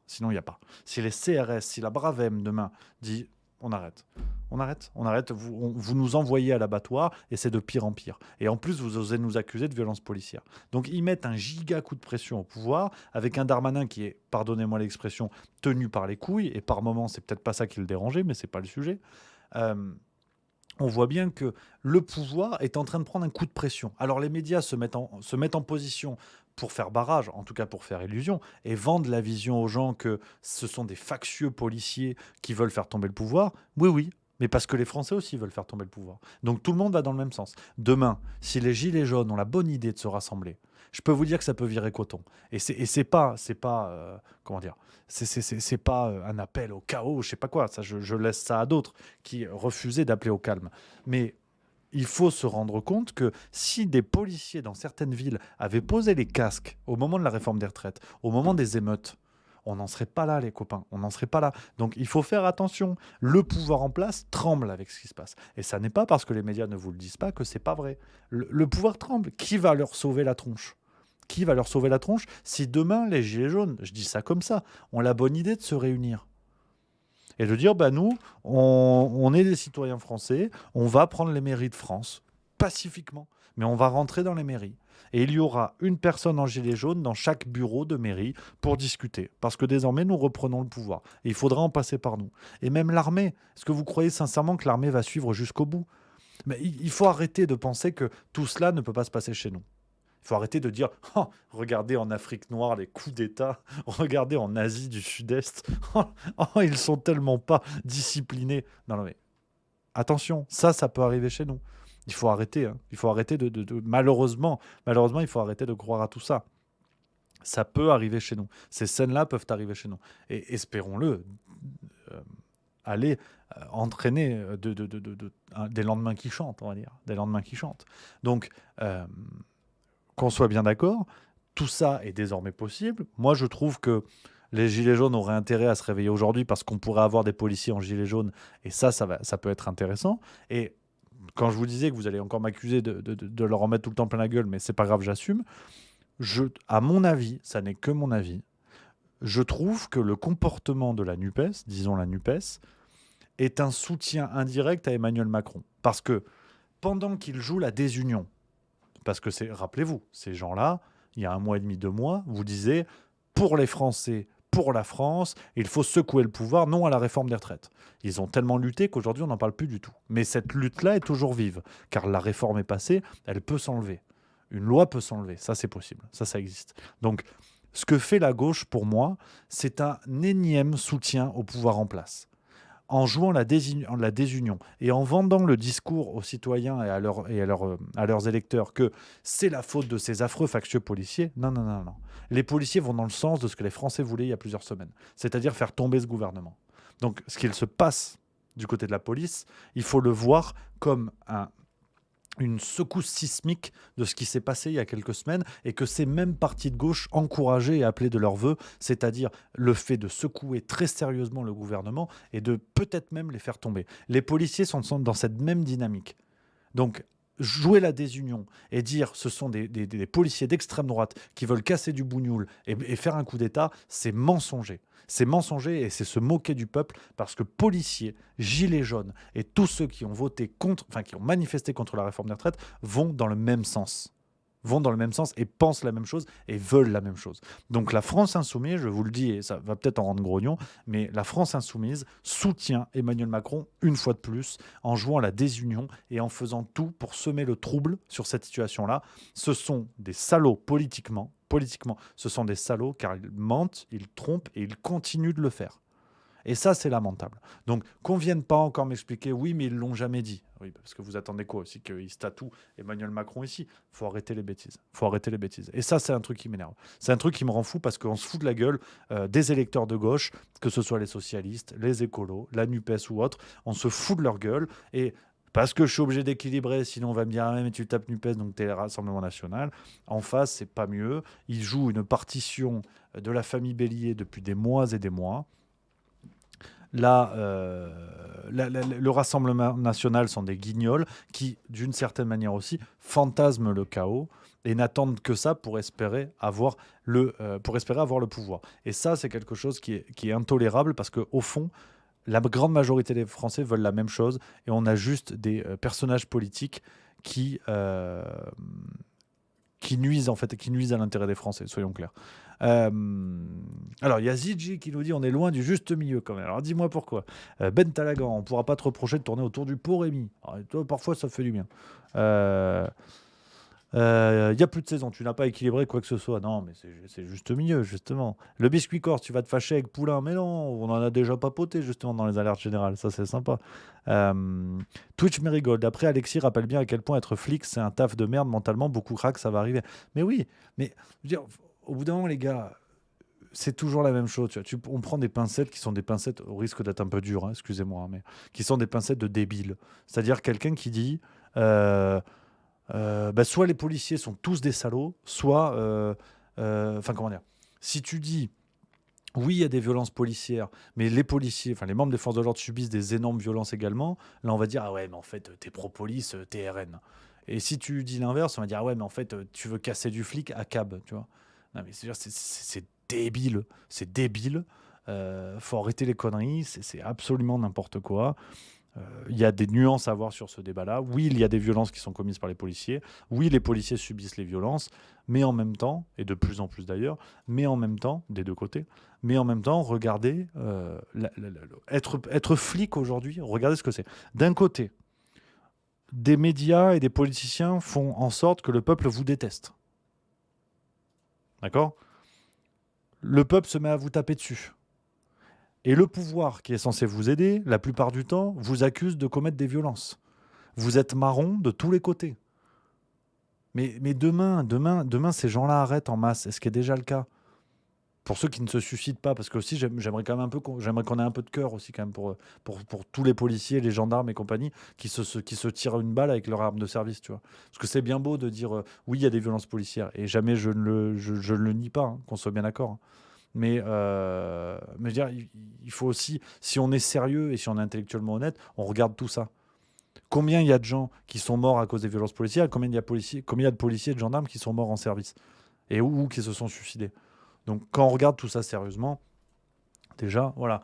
Et aujourd'hui, on est sur un corps de métier qui est indispensable au maintien du pouvoir en place et qui, quand il va craquer, va nous amener vers le chaos. Positif ou pas, parce que ça peut entraîner la chute du pouvoir. Mais il faut le voir pour ce que c'est. Il faut le voir pour ce que c'est. Donc, au bout d'un moment, moi, je veux bien que ce soit la France Insoumise ou le RN, quand ils vont arriver au pouvoir, surtout la France Insoumise, disons la NUPES, comme ça je distribue, quand la NUPES va arriver au pouvoir, et qu'il y aura les mêmes problèmes en France, terrorisme, violence, risque d'émeute et tout ça, ils vont appeler qui pour faire régner l'ordre ? Parce que c'est bien beau de faire les cagoles sans être au pouvoir en disant être dans des manifs où on crie tout le monde déteste la police, les violences policières, il faut désarmer les policiers. Ouais, ouais. Il a fait quoi, Grégory Doucet, à Lyon, quand il y avait les émeutes? Mais il a demandé des renforts, en fait. Et il a demandé des renforts. Donc leur discours en bois, faut arrêter, parce que ces gens-là, vous croyez qu'ils vont appeler qui quand ils seront au pouvoir? Donc c'est n'importe quoi. Tu vois, je m'emballe. Ça part dans tous les sens. Ça n'a aucun fil rouge, cette émission. Aucun. Mais c'est ça qui est bon. C'est ça qui est bon. Et en plus, du coup, ça m'a fatigué. Tu vois, ça fait une heure qu'on est ensemble. Je suis fatigué maintenant. J'en ai marre. Ça m'énerve. En fait, il faut que j'aille en vacances. Et je pense que je vais revenir, ça ira pas beaucoup mieux. Parce que voilà, parce que c'est comme ça. On est à une époque où globalement tout m'énerve. Tu vois, on a quoi là? Ah oui, on en parlait. Non, mais en fait, faut que j'arrête. Faut que je parte. Faut que j'aille au bar. Edouard, Oui. tu fais quoi après le travail? Je sais pas, j'ai rien de prévu. Oh bah c'est bon à savoir. Merci les copains. Vive la République. Vive la... Non, je rigolais. Non, mais oui, on va pas tarder. Mais non, mais pour vous dire, en fait, toutes les infos me rendent zinzin en ce moment. Puis tu vois, j'ai pas de rugby et tout pour me remettre de bonne humeur. C'est pour ça que je vais reprendre le handball à la rentrée. Là. Je vais reprendre le handball, ça va me détendre. Prendre des ballons dans la gueule, ça va me détendre. On a une pièce au Festival d'Avignon qui s'appelle Carte noire nommée Désir. Et regardez ce qu'on peut voir sur scène, tu vois. Une dame avec des bébés embrochés. Voilà. Alors, ce sont des poupées. Hein. Ce sont des poupées. Voilà, ça c'est bon. Ça c'est ok. Ça c'est l'antiracisme. Au motif de oui, mais vos ancêtres blancs ont fait ça. Ah, d'accord. D'accord. Alors, il y a la bande d'annonce du truc. Hein. Il y a une vidéo qui tourne. Je suppose que ça va, on va peut-être pas tous fader. Les hommes dont le désir était motivé par le fait qu'ils n'avaient encore jamais couché qu'une femme noire, ou encore parce qu'ils pensent que nous sommes toutes des tigresses au lit, ou encore parce qu'ils voulaient connaître la couleur de mon clitoris. Elle n'est pas faite pour ce monde dont elle ne peut pas lire le mode d'emploi. Fatou, elle est extraordinaire, elle est jamais fatiguée, j'ai vraiment beaucoup de choses. Hein. À tout moment, elle me dépanne, c'est incroyable. Je sais pas comment elle fait, mais vraiment, j'admire beaucoup. Elle travaille très dur. Hein. Ma deuxième, Angélica, ça se passe très bien. Voilà, donc voilà, Festival d'Avignon. Ça, c'est ok. Ça, c'est bon. Ça, il n'y a pas de problème. Donc bon, bah, après, voilà, vous dites, oui, Rémi va en vacances, t'es énervé, mais bon... Il y a de quoi, hein. Il y a de quoi, hein. Non, c'est... Tu vois, voilà, ça ne s'arrête pas, tu vois, à l'instant. 17h46, la ministre des Solidarités, Aurore Berger, annonce réfléchir. Déjà, tu peux t'arrêter là, que c'est une première nouvelle assez choquante. Mais là, elle réfléchit à un congé parental plus court, mais mieux indemnisé. Tu vois, voilà. Ils sont féministes, ces gens-là. Voilà. Ils sont féministes. Donc c'est pour ça, Rémi, il doit aller en vacances, il est énervé, Rémi. Rémi, il en a gros sur la potatose, parce que ça ne s'arrête jamais, en fait. Il y a toujours des dingueries comme ça, de pire en pire. Enfin, on n'en peut plus, tu vois, c'est une catastrophe. C'est vraiment n'importe quoi. On a au pouvoir des escrocs terribles, et on vient me dire, oui, mais bon, qui fait quoi, on ne sait pas. Pendant ce temps, on embroche des poupées de bébés blancs au Festival d'Avignon, au nom de l'antiracisme. Ah bon, d'accord. Donc voilà, il faut garder la banane, il faut rigoler, mais c'est vrai que, tu vois, là j'écris le spectacle, je continue, ça avance pas mal. Finalement, on va être sur un format de 9 heures. Hein. Puis, en fait, j'arrive pas à trouver des blagues, parce que une actu, une blague. Je te dis, hein, Aurore Berger réfléchit, pour moi, c'est déjà une excellente nouvelle. Hein. Non, c'est quelque chose. C'est quelque chose. Donc, alors oui, non, mais ça aussi, tu vois. On vient me chercher sur les détails. Non, mais dans le chat, vous avez raison, c'est les copains. Alors, il y avait aussi des bébés noirs. Ah, pardon, dans ce cas-là, ça va. D'accord. Ah, d'accord, excuse-moi. Oui, pardon, c'est vrai, excusez-moi. Vous vous rendez compte à quel point on devient abruti? Je ne sais pas si vous vous rendez compte, en fait. Ce que je viens de vous montrer, je vous dis, ouais, on embroche des bébés, alors même symboliquement, tu vois.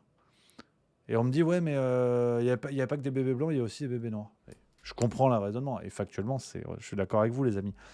Mais vous vous rendez compte, en fait, le niveau de détail là où on va intellectuellement, parce que On a été habitué à ces diableries intellectuelles et on se rassure comme ça, tu vois. On se rassure en disant « Ouais, mais du coup, tu sous-entends que c'est du racisme car on embroche des bébés blancs et en fait, il y a des bébés noirs. Ah, donc ça peut ne pas être raciste si des noirs embrochent des bébés noirs.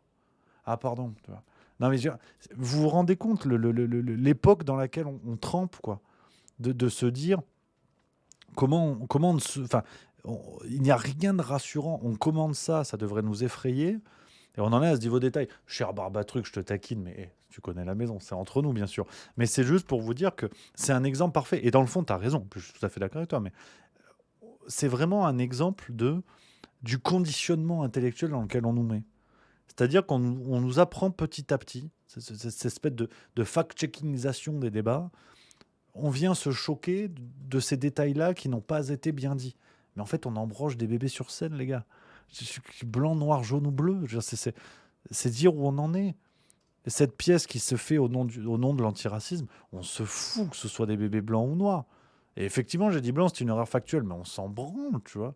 C'est un truc de dingue. C'est un truc de dingue. Ça me rend fou. Et par contre, Barbatruc 3, là où je te suis pas, c'est de parler d'honnêteté intellectuelle. C'est pas question de ça. Il faut arrêter les conneries. Enfin, ça m'énerve. Ça m'énerve. Je comprends pas. Je comprends pas ce genre de débat-là.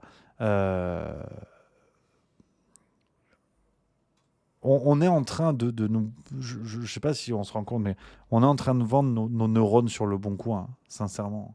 On est en train de vendre nos neurones sur le bon coin. Je comprends le point et je suis le premier à chercher les détails et à casser les couilles avec ça. On est bien d'accord. Mais voyons ce qu'on voit, quoi. Voyons ce qu'on voit, les copains. Et ça, je vous l'ai dit, c'est d'abord scandaleux parce qu'on embroche des bébés. Alors effectivement, j'ai eu le malheur de dire blanc, mon Dieu, tu vois. Mais c'est ce que je vous disais hier. Alors effectivement, il y a nuage agile, ça à la limite, ça je suis d'accord. Je suis d'accord avec ça. C'est du théâtre, peut-être qu'en voyant la pièce complètement, il y a un sens. Effectivement. Et de Touston qui dit, si tu n'as pas vu la pièce, tu ne peux pas en parler, on ne sait pas ce qu'il voulait dire. Alors là, mon pauvre ami, par contre, je peux faire absolument ce que je veux, même si dans le fond, je suis d'accord avec ton raisonnement. Cependant, tu ne l'as pas vu non plus. Donc, nous ne l'avons pas vu tous les deux, et peut-être que j'ai raison a priori sans même le savoir. Tu vois, donc si on va dans ce niveau de détail. Donc non, ça va être coquin. Et c'est vrai que 20K91, tu as raison. Ça va être chaud jeudi ton débat, vu ton humeur de début de semaine. Le pauvre Noé Jacomet, il m'a ramassé. Hein. Non mais oui, faut que je me détende. Ça va aller. Non mais en plus, ça va être sympa. Ça va être sympa parce que ça va pas être sympa. En fait, ça va être quelque chose. Ça va être quelque chose. Ouais. Ah, ça va être bien. Ça va être bien, mais c'est vrai qu'il faut que je me détende. Là, je sens qu'il faut que j'aille boire du Gewürztraminer. Là. Tu vois, je mets un extrait de Moscato et après on raccroche. On parlera d'Obama demain. Voilà. J'ai envie. Voilà. Tout ça, mais ça t'es bien. Demain, oui, parce qu'il joue pas. Il joue pas demain, c'est samedi. Moi, une fois, je vais te dire ça. Alors, je te parle autant des Mohicans, hein. Mais bon, avec Denis, on les a joués. Les sentait bien, les Fidjiens. On avait Nasbota, tu te rappelles, c'était, j'avais 22 piges. Nasbota, c'était l'ouvreur qui a joué au football américain, après. Nasbota. Même, t'avais une équipe, contre Terrible C, là, Charvet, tout ça, Berbizier, Plume. 35 points, on a pris. Bonsoir, Clara. Mais pourquoi? Comment ça s'est passé? J'ai fait des motos, tu ne savais pas, nous, on est arrivé comme ça, les mains au haut du guidon, on devait les défoncer à mêler. Mon homme, pas de droit de le qui, que ce soit eux qui nous défoncent. Mais je te jure, moi j'étais au milieu, comme ça. Je me rappelle, j'avais Jean-Louis Lamatole et Portman. Comme ça, on rentre comme ça. Ah, ça bouge pas. J'avais flexion, double flexion, on a fait. Pas avancé, d'un sucre, on a avancé. J'ai dit, flexion. Mais on n'avançait plus. Ah, j'ai dit, on s'est loupé, vous allez voir la prochaine. La prochaine, on a pris notre là. Bam! Comme ça, la colonne vertébrale. Mais c'était qui les mecs en face? Mon cul, presque ils nous ont mis sur le cul. Non, mais non. Et les mecs qui avaient fait le quart de finale en 87 et qui avaient failli battre l'équipe de France en quart de finale. Alors méfiez-vous des Argentins. Alors ce qui leur désavantage, c'est qu'ils jouent pas leur désavantage, c'est qu'ils jouent pas ensemble souvent. Ça, c'est un gros désavantage. Mais homme à homme, tu les prends pas. Moi j'ai vu un deuxième venir, rappelez-toi, il m'est passé devant, il a fait 40 mètres, le mec il est 50 kilos. Comme ça, quand je suis accroché, j'ai fait le drapeau pendant 20 mètres, comme ça. Je te le jure, le long de la touche, à un moment donné, quand j'ai lâché, il allait me tuer, ça allait trop vite. Oui, j'ai joué avec lui. Et il jouait, lui, alors lui, il a pas plaqué un mec, on va pas non plus. Ouais, on va pas plus le même match. Et malgré ces 30 points, c'était les portes de salaud de ce jour-là. Écoute-moi, t'as été bon dans ce c'est l'autre, C'était catastrophique. Mais tout le monde. Ah, mais je les ai vu passer tout le match. Mais tout le match. Mais je te jure, à un moment donné, il y a une seconde là, c'était les premiers comme ça qui arrivaient. Et type, des goals de tête avec des pattes. En plus, ça, Jackson Five m'a rappelé de tête. Moi, de côté, tu vois, un double palsécam. Une mâchoire, un bouffeur d'enfant. Le mec, il est un bouffeur d'enfant. Il est passé, je me suis jeté dessus. Je te jure, du ski, quoi. Comment ça, quoi? Non, mais ça, il va s'arrêter, il va me tuer, ça va trop vite, quoi. Bon, bah c'est pas gagné dans 37 points, Denis. 37 points, on est rentré avec Jacques Fou, ça fait comment ça? Ah voilà, là je suis détendu, ça me plaît, ça me plaît. Donc les copains, les amis, on est au bout de l'émission de ce soir, quasiment 18h. Voilà les amis, j'espère que vous avez passé une bonne émission, il y a du gaz. Il y aura du gaz jusqu'à l'au bout de la semaine. Et voilà, c'est vrai que jeudi c'est le rendez-vous. Jeudi c'est le rendez-vous, ça va être chouette. Faut que je commence à bosser d'ailleurs. Avec l'ami Noé Jacomet qui a fait une vidéo sur ma tronche, qui a dit j'étais un nulos. Donc on regardera peut-être la vidéo demain, on va voir. Vous pouvez jeter un œil de votre côté. Et on va parler un petit peu de tout ça. On va parler du portefeuille d'identité numérique et tout. Ça va être chouette. Obama, ce sera demain. Zabou 1961. J'avais dit aujourd'hui, mais j'ai plus envie. Voilà, c'est comme ça. C'est mon côté Macron. Je fais ce que je veux. Voilà, Twitch me rigole, ça s'écrit comme ça. Attends, je vous envoie la vidéo. T'as fini ou pas, toi? Moi, j'ai encore 2 clients. Ok. Bon, on peut se regarder si vous voulez. On peut regarder un bout de la vidéo. On la regarde gentiment, comme ça on peut préparer, vous allez voir de quoi il s'agit. Je vous envoie le lien si vous voulez finir. On regarde 2 minutes pour l'intro. Et ce sera le débat avec ce monsieur qui a accepté. Donc c'est une excellente nouvelle. Je trouve ça vraiment très chouette. Et on va papoter de tout ça. Voilà. 2-3 minutes, on regarde un petit peu pour vous donner le contexte. Et vous regarderez le reste ensemble. Et ce sera à 17h. Salut tout le monde. Alors dans l'épisode d'aujourd'hui, on va se pencher sur des réflexions liées au complotisme, à la désinformation, etc. Les rageux diront zététicien casse-couille. En vérité, chercher à sourcer son propos, à pas dire de conneries et à être méthodologiquement rigoureux, c'est juste la base si tu veux faire de l'opinion sur internet et que t'es un tout petit peu conséquentialiste. Et tout ça, c'est des sujets qu'on avait déjà évoqués il y a quelques mois avec le cas de Valérian Ronzo, qui continue à raconter des choses douteuses sur TikTok. Et tout est faux et planifié à l'avance. La mort de Naël, les émeutes, et même ensuite tu verras les affrontements entre extrêmes, tout ça est planifié. Excuse-moi, mais il faut être borne de l'œil dominant pour pas le voir. La puissance se trouve dans la préparation. Tout a été préparé en amont. Et de toute façon, les gens refusent d'aller voir la réalité en face. La mauvaise foi a pris la place de l'honnêteté. Quand dans une vidéo précédente, je disais que les émeutes étaient manipulées, on est venu me demander des preuves. Mais t'as Google comme tout le monde, non? Je sais pas, tu peux facilement trouver les vidéos où des backers récupèrent des émeutiers une fois que le taf est fait. Enfin bref. Et donc cette semaine, j'avais plutôt envie de me pencher sur le contenu de Rémi, de la chaîne Juste Milieu, alors qui dit pas tellement des choses aussi dingues que Valérian, mais qui fait quand même partie de cette galaxie de chaînes YouTube qui ont décollé pendant la période Covid. Je pense aussi par exemple à Droma Économie, qui s'est découvert expert en santé publique pendant la pandémie, alors que c'est une chaîne de vulgarisation économique à la base. Bref, Juste Milieu, ou plutôt Rémi, le créateur de la chaîne, s'est fait connaître à la même époque avec un discours très contrarien, on va dire, et en étant toujours un peu goguenard comme ça. Une fois de plus, c'est zinzin à tous les étages. Chers amis, il est l'heure du 107e épisode de la farce tranquille. Les copains, on se retrouve avec une certaine forme ça, vous l'avez déjà vu, donc il s'est pas fait chier non plus, mais ça fait plusieurs. Mis dans une vidéo au début de la chaîne, il y a quasiment 2 ans, en l'occurrence, je pointais surtout le ton utilisé sur sa chaîne Juste Milieu, où il a toujours ses accents très sarcastiques, très ironiques, dans la façon de faire passer le message. Et il a pas tellement changé là-dessus d'ailleurs, il a pas non plus changé d'approche en ce qui concerne le fond du propos. Chez Juste Milieu, on est sur une ligne qui est quand même un petit peu compatible avec les positions de l'alt-right américaine. Et là, je vous dis pas ça pour faire du déshonneur par association, moi je m'en fous qu'il soit de droite ou de gauche. Non, la raison pour laquelle je fais ce parallèle, c'est surtout pour montrer que son rapport aux faits et à la méthode scientifique est un petit peu souple, on va dire. On continue dans les réjouissances et autres révélations. On apprend que les services secrets américains enquêtent sur un objet inconnu, fin de citation, trouvé dimanche dans l'aile ouest de la Maison Blanche, l'aile qui abrite le bureau ovale du président de la République. Alors apparemment, Joe Biden, non content d'être en relation directe avec Casper, Anne Hidalgo et les fantômes que compte notre monde, apparemment il y aurait des histoires de cocaïne. Alors, pour l'instant ils savent pas. Ils disent, c'est officiel, on dirait de la cocaïne, ça ressemble à de la cocaïne, mais ils enquêtent. C'est peut-être pas ça. On sait pas. Alors c'est vrai que il y a les histoires du fils de Joe Biden, un consommateur connu, comme Gérard Larcher, lait de charcuterie, mais apparemment il n'y a pas de lien. Donc affaire à suivre.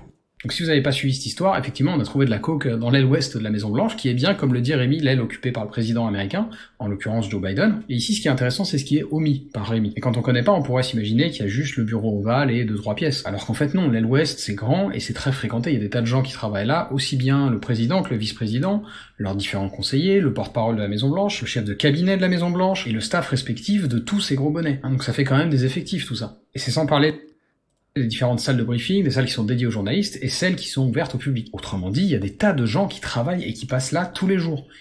Voilà, donc on va s'arrêter là. Je vous ai mis le lien si vous voulez tout regarder, parce que bon, voilà, un peu le genre d'argument que j'avais eu face à ça, mais ça fait partie du jeu et on va en reparler pendant le débat qui sera en direct, bien sûr.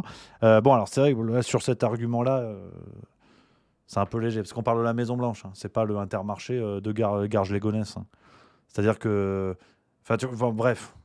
J'ai pas besoin de vous faire un dessin, vous avez compris que oui, il y a d'autres gens qui bossent à la Maison Blanche, mais non, tu rentres pas comme dans un voulon, comme dans un moulin, tu vois. Donc bon, il y a d'autres choses comme ça, je vais pas tout vous dévoiler, je garde mes cartouches au chaud pour jeudi, mais en tout cas voilà, et je l'avais dit quand on a annoncé le débat, je le redis parce que en plus je le salue, il m'a écrit un mail, donc c'est en train de se caler, donc ça va se faire, c'est impeccable. Ce que je veux vous dire, c'est que, et je le redis, c'est très important, c'est que ce débat, je suis très heureux de pouvoir le faire.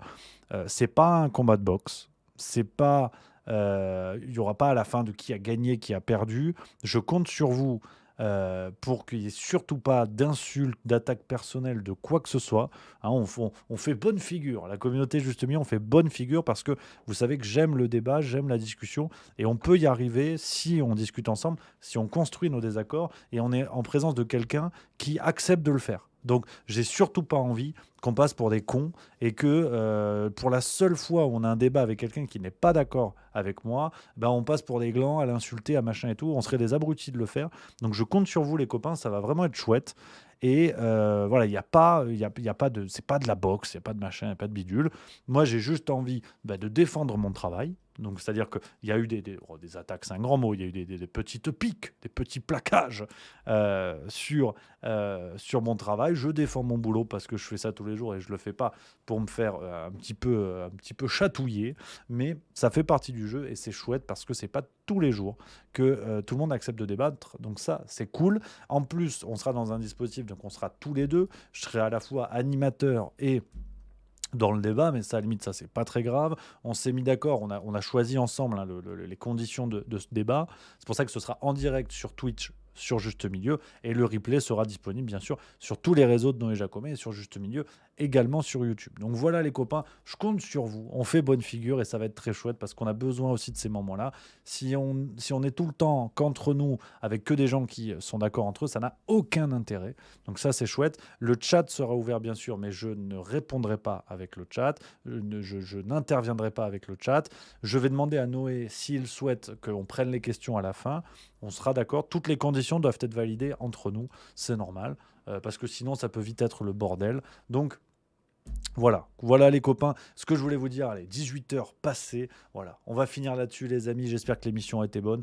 Je vous salue, je vous embrasse bien bas. On se retrouve demain avec la farce tranquille en sus. Voilà, donc ça va être bien.